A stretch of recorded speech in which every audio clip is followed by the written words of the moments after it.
How are some puzzle games so well designed that the level and solution feel like a work of art? As much as we can theorycraft and analyze what a good level is, the process of how levels are made is rarely shown, which is a shame because I find that the evolution of a level can be just as interesting as the design itself. Seeing the process gives a deeper understanding of the level rather than just analyzing the final version. I've already made a general video on level design, but this time let's look at the evolution of one level specifically. The evolution I'll be showing is of level 136.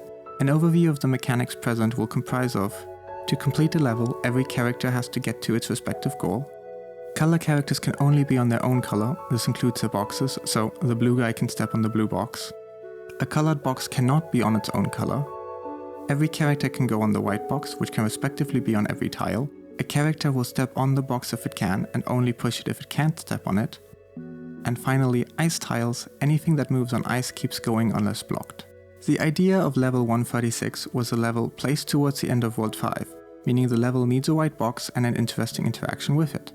It started with placing random tiles and a white box. No goal in mind, just exploring what would be possible. This assortment of blocks has 2 blue areas, 2 orange areas, and 2 green areas. Where can all the characters get to? Well, after playing around, it looks like blue can get pretty much anywhere, but green and orange are locked in their respective areas. There was one cool thing here of blocking the box with green. Either way, nothing that really did anything interesting with only a white box, so let's add a blue box. This is the first iteration of a functional level. The blue box changes a couple things. First and foremost, it takes up space. This seems obvious, but before the white box could get blocked by the green character, which now can be achieved with a blue box instead. After doing this interaction, there's some white box manipulation, which never gets old, allowing orange to get to the top. Because of the blue box taking up space, it also gets rid of all lines with green at the top, as it blocks its own path to get to the bottom to block the white box from sliding. It's a good level, maybe a bit on the easier side, as there's not much else that can really be done. This would be fine, but this level is going to be one of the final levels of the game. It does have the added benefit of being nice to look at, but I still felt like it was missing something. While experimenting around, it's actually possible to push the blue box up from under the white box. This doesn't do anything in this level, so let's make some adjustments. Why would blue want to go up? Maybe to push a box down. Cue the next level iteration. This level is slightly altered in that the orange goal has moved, and green can now push the blue box up to get to the orange box. From this, there is some more rearrangement of the orange box needed to finally solve the level.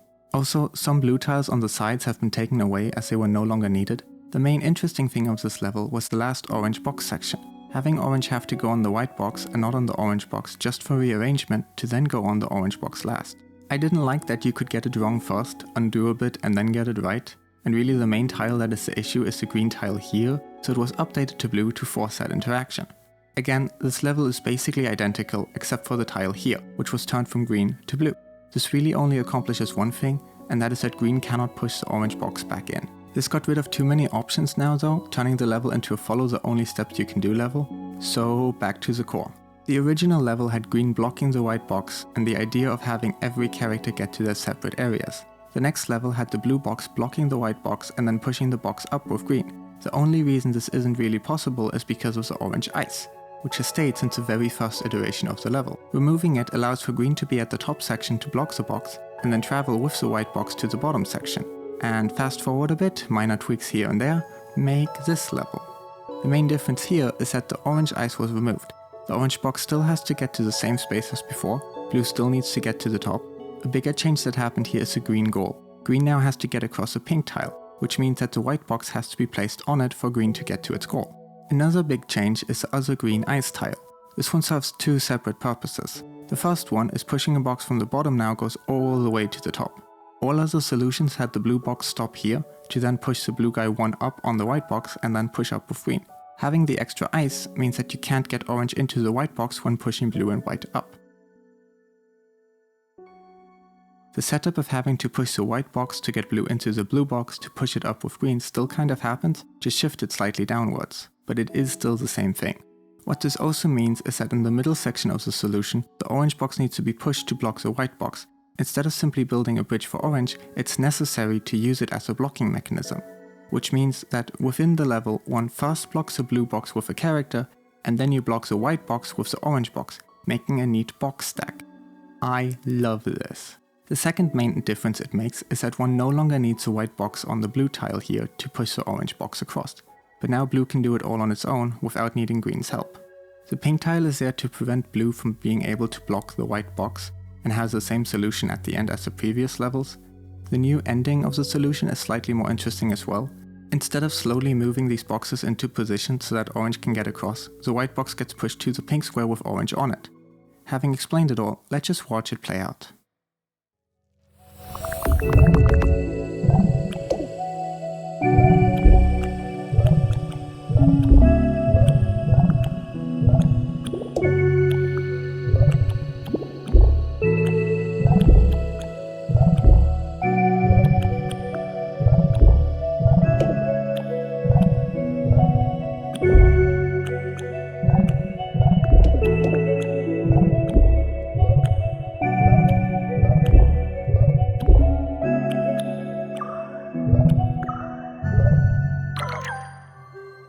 Throughout this I've only covered the intended solutions and have avoided the other possibilities. Safe to say there are a lot of things that can still be done in the level. Every step you saw here was probably an hour of trying possibilities and seeing what else can be done. The absolute final version in the game is this, which is the level just mirrored and the goals of blue and orange moved slightly. And my reasoning for mirroring it is because it now looks a bit like a cute bird.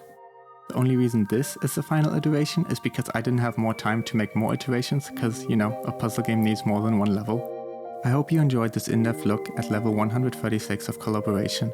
More information about the game can be found in the description, and thank you for watching.